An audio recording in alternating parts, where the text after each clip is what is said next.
For a while now, I have really enjoyed those celebrity book club videos that Carly or Jack Edwards would make. I guess I'm just a little nosy and I love to see what other people love to read. This story starts where so many similar stories started by my partner begging me to watch Peaky Blinders. And I was under the impression that Peaky Blinders was a series for incels. That's what I wholeheartedly believed. But then I was like, okay, we can do it, we can watch like one episode and it's gonna suck.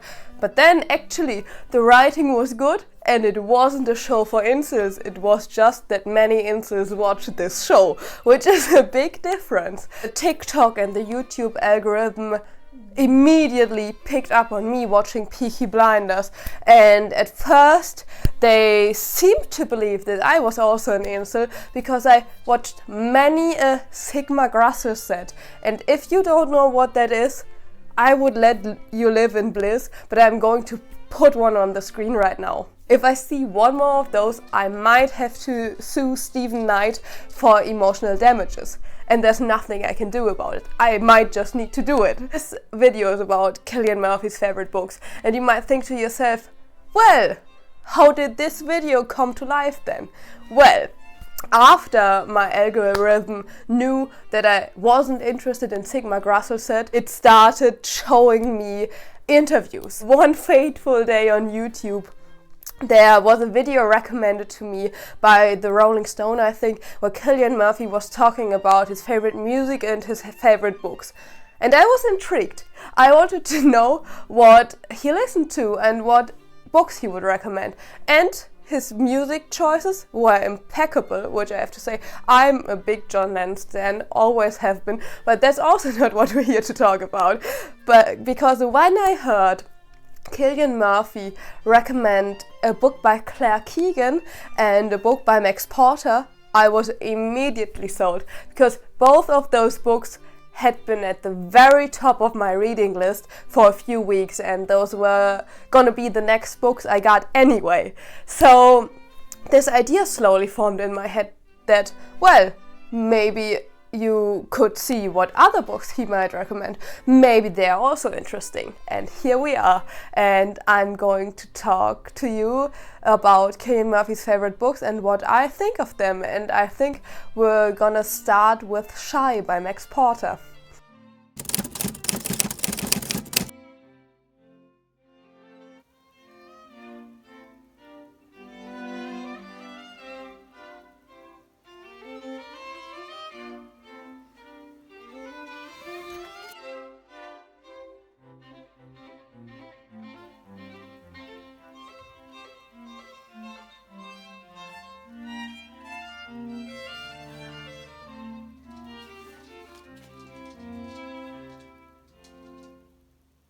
I chose Shy as my first book to read because I was sure that I would love it.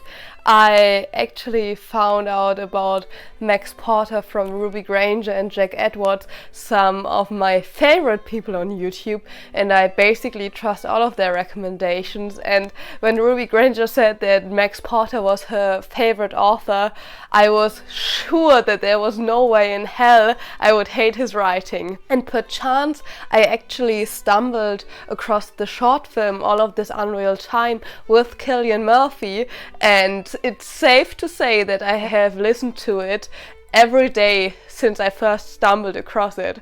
It altered my brain chemistry forever, and I'm not exaggerating. I am deeply in love with Max Porter. No, obviously there are other great authors. I'm doing a stupid joke all the time that the Max stands for maximum because he really is so good at writing, and I keep saying Maximum Porter in that Max is short for maximum. Yeah, it's a stupid joke, but I also love it, so please don't judge me. But let's come back to this book recommendation. This was a stunning read. This was so good, and I'm going to say something which is going to surprise everyone that knows me in any capacity, because I can't wait to read this again. I never read books twice because I'm always afraid that there's one book out there that I won't manage to read in my lifetime because I read one book twice. But I don't even care. I want to read Shy again. Shy is about a troubled teenage boy who's living in a facility which is called The Last Chance, where they're trying to get him back on track so he can continue with his life. And this book is written in a way that I would compare to Extremely Loud and Incredibly Close, because Max Porter plays with the way he puts words on the page, which you can see here. I hope you can see it. If not, I will insert a close-up. How the text continues on the side and is basically split in half, and there are some small blocks, some bigger blocks, and different fonts for different people speaking. This is the story of only one night in Shy's life where he feels like a total failure. He recounts all those memories about how angry he was and how angry he still is, and about his therapy appointment and the disappointment of his stepfather and his mother, who were trying to help him but also did it in a way that made it all worse because they were taking it so personal. They were like, how could you do this to me? And they didn't really see to the mental illness that he had, and it all mounted in him destroying the house of, I think, his godparents or just friends of the family who he really likes, and he doesn't know why he is like this. And there are so many heartbreaking scenes in here. There are also many graphic scenes in here where he talks about his penis, but again, it's all part of this book, and it's all part of the inner life of Shy and everything he experiences, and it's so raw. This is great art. This is what people talk about when they talk about literature. This is a brilliant book, and if you get one thing from this video, buy this and read it and enjoy it and really soak it up, because yeah, this book is art and it makes you feel something, and it's just so great. I really am the biggest Max Porter stan right now. What can I say?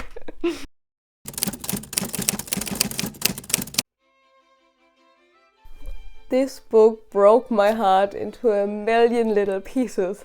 I'm not exaggerating, and that's even more surprising considering that when I first picked this up, when I saw it on the list of books, I was like, oh no, I think I'm going to hate this one, because usually this descent into madness just doesn't go over well for me. I've read At Night All Blood is Black, which was also shortlisted, I think, for the Man Booker Prize. I think that's what it was, or maybe even the Pulitzer Prize. I can't quite remember, but it was one of the worst and most misogynistic books I've ever read. And I know a lot of people love it, but I really hated it. And it was also a descent into madness story. So when I read the excerpt of The Butcher Boy, I was sure that this was going to take the same route. But I was thoroughly mistaken. I don't think I've ever been as thrilled to be wrong in my life, because this is, I think, one of the most impactful books I've ever read. It's the story of Francie Brady, who first loses his mother because she kills herself, and then in short succession his father, who is an alcoholic, gets ill and he dies.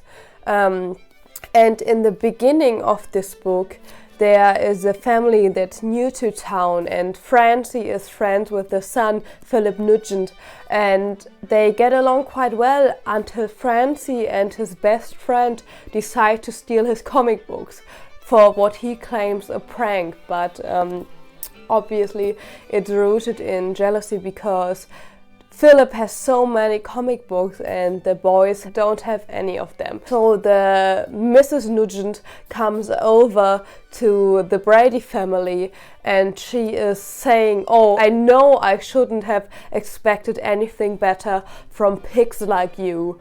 And this obviously stems from the fact that Mrs. Nugent is quite well off and the Bradys are a very poor family. And this is what stays with Francie all throughout this descent into madness.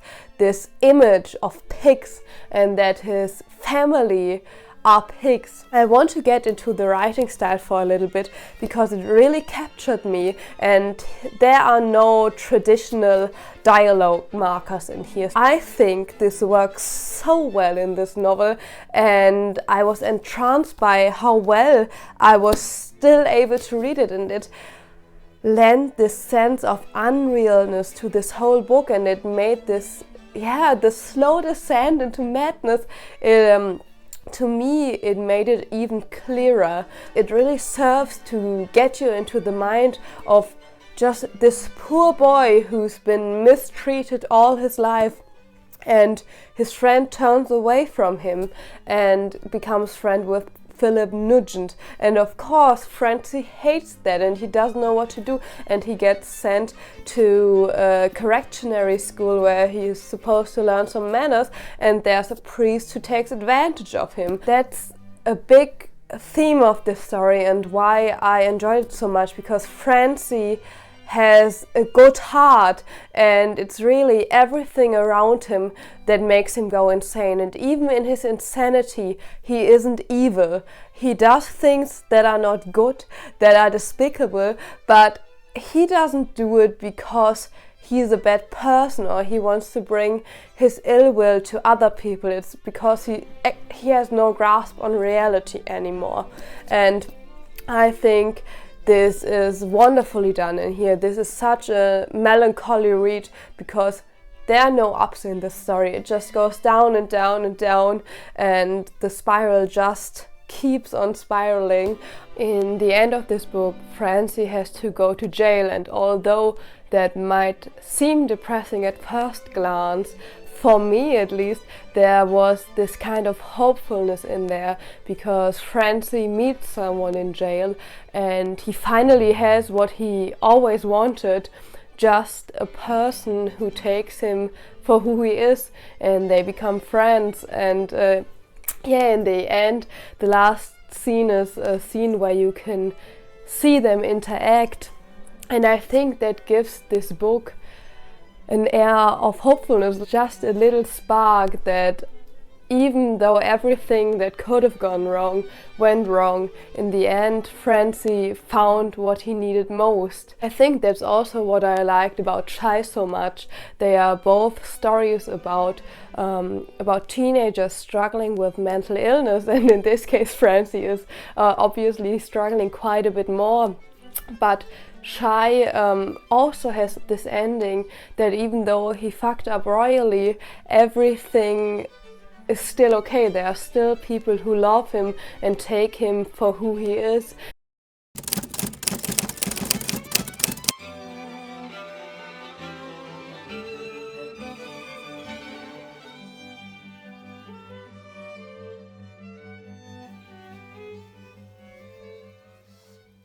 You just saw me finishing the third book, which the dust jacket isn't on it, but it's Eclipse by John Banville.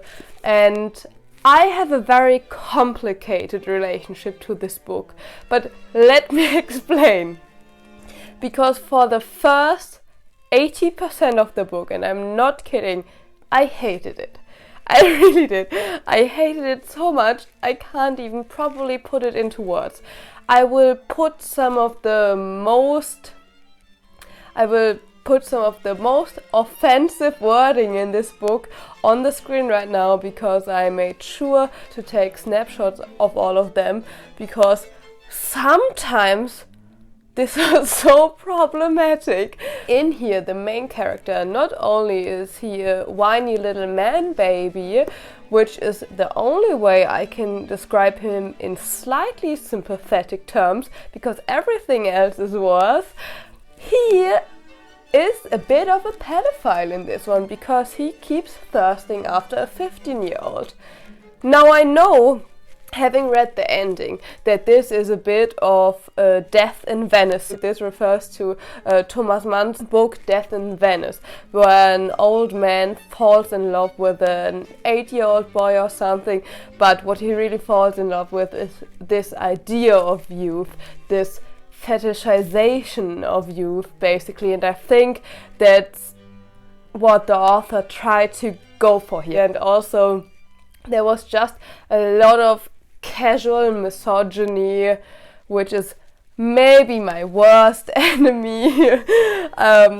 This just wasn't it. He talks about wanting to hit his wife and how close she is at times to getting a black eye. Again, I will put this on the screen because I made sure to take a photograph of that as well. As for the plot, there isn't much of a plot.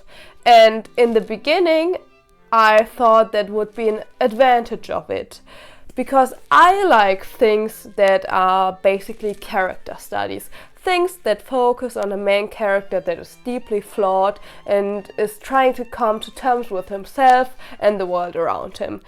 This is on paper my ideal book. The last act of this book was superb. And saying that sounds so stupid with everything I just criticized, but the last part was so good. What really got me in the bag basically was the fact that he used names to represent so much, because during this book he refers to his daughter as Cassandra, or Cass, most well known because Cassandra of Troy, the famous seer, had it. And that was when I originally perked up, because I was like, I'm sure this has a meaning, and I think it has it, because in the end, I will just go to the last page, don't worry, I won't spoil you, but he gives 3 names on the last page, and I think those are so interesting, because he says, my Marina, my Miranda, oh my Perdita. And all 3 of those names, and also the name Cassandra that is mentioned earlier, are figures in Shakespeare plays. Oh yeah! And that's when I was like, I'm on the right track. And when I found this out, I was like, actually, John Banville might be a genius. Obviously, that didn't make up for the first 80% of this book, but I was so excited. I love a little detective work in a book.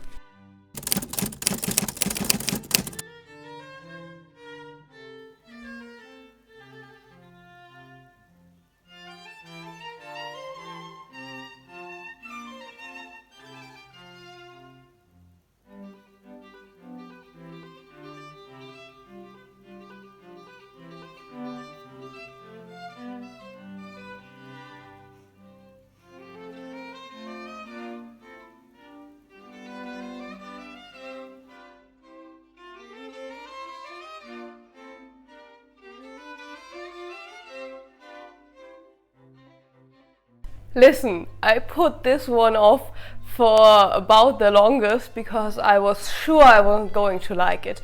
When I read through the list of books that he recommended, I stumbled upon this and I was like, yeah, I probably wouldn't like it. It's not my first choice, so I might not get it, but it was available secondhand. And that's basically how I weeded out the books, minus Claire Keegan and Max Porter, because I wanted to get those stat, but the other ones I bought secondhand.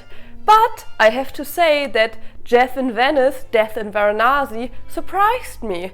I quite liked the humor in it. I mean, don't get me wrong, it was very much white man circa 2000s humor. Imagine Ted Mosby if he was allowed to say curse words. This book is about Geoff Edman, who writes for a magazine, and he gets to travel to Venice for the Biennale, which is basically an art exhibition, and there's a lot of booze and drugs involved, and this is basically what happens in the first part. There are also some spicy scenes which were quite hot until he started referring to vaginas as cunts, which I couldn't stand. I really did not like that one. The mirrored image of this is Varanasi. In Varanasi, death is very prominent, and he starts to go down this route of, I don't want to say enlightenment, but spiritualism. It was an interesting exploration of someone who was stuck in his midlife crisis for sure, and who did not really like his job. I don't think this is a book that's going to necessarily stay with me for a long time. There were a lot of memorable quotes in here and things that did make you think, but sometimes it seemed that those things that were supposed to make you think were put there just for the purpose of making the reader think, and in a way it did not feel genuine. I don't know if I can communicate that clearly, but that was just what I was thinking while reading this.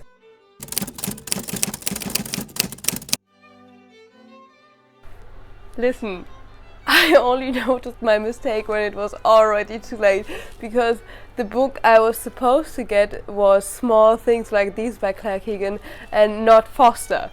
But I got Foster, so I did fuck up a little bit, but I think it's fine. I just had it in my head because because I saw so many people recommend Foster. I was like, oh yeah, Cillian Murphy also recommended Foster, which he didn't, but here we are. Foster really is everything those reviews state.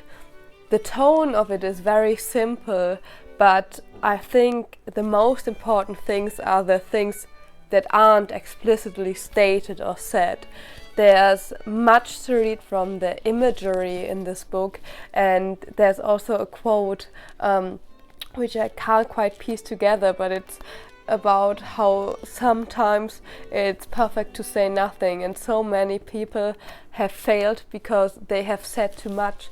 Somehow that landed even more of a punch when the sadder parts of the story were unraveled, because it really feels like the narrator, who is this 10-year-old girl, I think, at least prepubescent, is narrating this story, because there are some instances in here where she clearly misunderstands what is being said. I think this is a book that will sit with me for long after I'm done reading it, and yes, it's the third grade book of this video, which is honestly all you could wish for.